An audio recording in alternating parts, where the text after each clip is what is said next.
Ассалаумағалейкум, құрметті көрермендер. Бүгін ерекше бейнежазба. Бүгін біз Қызылорда облысы Сырдария ауданы Нағилясов ауылы туралы қысқаша түрде ақпарат бермекпіз.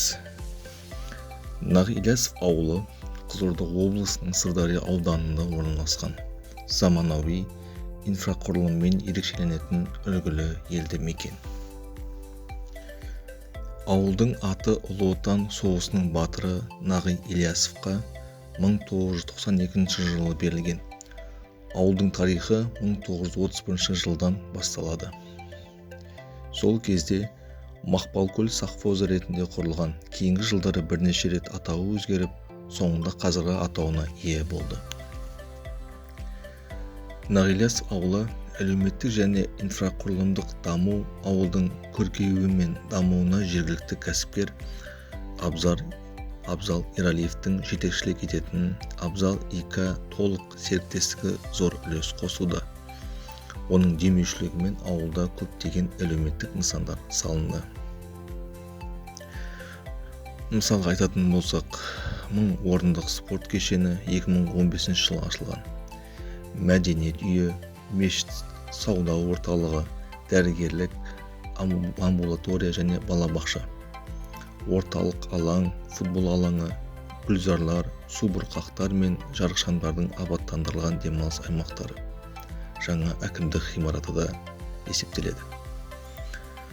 Ауылдың көркеюіне жыл сайын 100 миллион теңге көлемінде қаражат бөлінеді. Ауылдың гүлденуіне атсалысып отырған жергілікті кәсіпкер жыл сайын 100 миллион теңге көлемінде демеушілік көмек жасайды.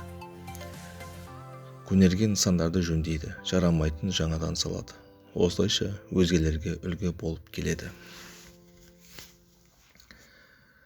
Тың ақпарат, ресми ақпараттарға жүгінсек, Қазақстан Республикасы бойынша осындай үлгілі ауылдардың қатарында үздік 5-тің ішінде осы Нағилясов ауылы үздік 3-тің қатарына кіреді екен. Ауылдың экономика және ауыл шаруашылығы, ауылдың негізгі шаруашылығы күріш өсіру.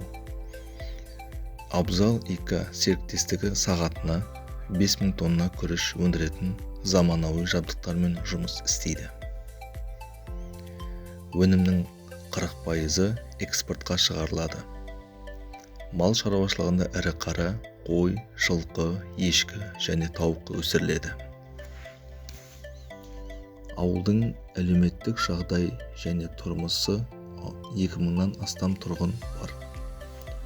Барлық үйлерге су кірген, көшелер асфальтталған, орталық алаңдар мен демалыс аймақтары абаттандырылған және тазалық жұмысы өте жоғары дәрежеде орындалған. Ауылдың сәулеті мен инфрақұрылымы қалалық деңгейде дамыған. Кейбір жерлерде қаладан да, кейбір қаладан да кереметтерсің. Президенттің сапары ауылға деген 2023 жылы Қазақстан президенті Қасым-Жомарт Тоқаев Нағилясов ауылына жұмыс сапарымен келіп, ауылдың тыныс тіршілігімен танысты. Президент ауылдың дамуына жоғары баға беріп, еңбек адамдарына құрмет көрсету қажеттігін ерекше атап өткен болатын. Спорт кешенінде жастармен кездесіп, дене шынықтырудың маңыздылығын айтып, керемет насихаттар жеткізді. Мен өзім қала тұрғыны, Қызылорда қала тұрғыны ретінде ауылдың тыныс тіршілігін көрейін деп, жеке бас отбасымен барып көріп қайттым. Ең бірінші ауылға кіргеннен бастап, көлікпен кіре берісте бірден байқалады. Ауылдың қандай дәрежеде жақсы дамыған жөнінде. Оның Арбат, серуендеп аймақтары, мәдениет үйлері, тынығатын ауылдың жастары тынығатын жерлері барлығы белгілі дәрежеде көрініп тұр.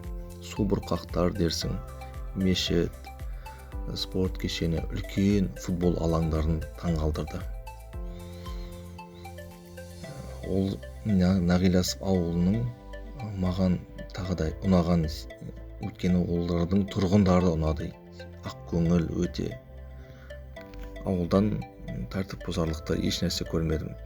Жаңа ең байқағаным, орталық алаңда балалар велосипедін даже құлыптамайды, даже сол жерге қойып кете салады. Ауылдың қорытындылайтын болсақ, Нағи Ілиясов ауылы мемлекет пен жеке меншік әріптестігінің нәтижесінде дамыған әлеуметтік және инфрақұрылымдық жағынан үлгілі елді мекен болып саналады.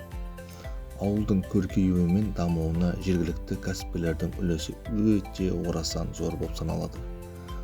Бұл ауылдың дамуы басқа ауылдар үшін үлгі өнеге боларлықтай.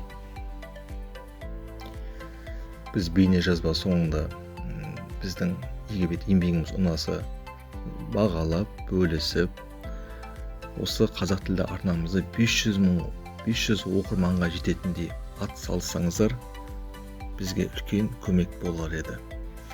Алдағы уақытта сіздерге тағы да бір айтар кетер жайт, біз осы Нағи Ілиясов ауылына барған кезде осындай керемет ішкі істер министрлігі кішігірім концерт қойды, қойылымдар қойды.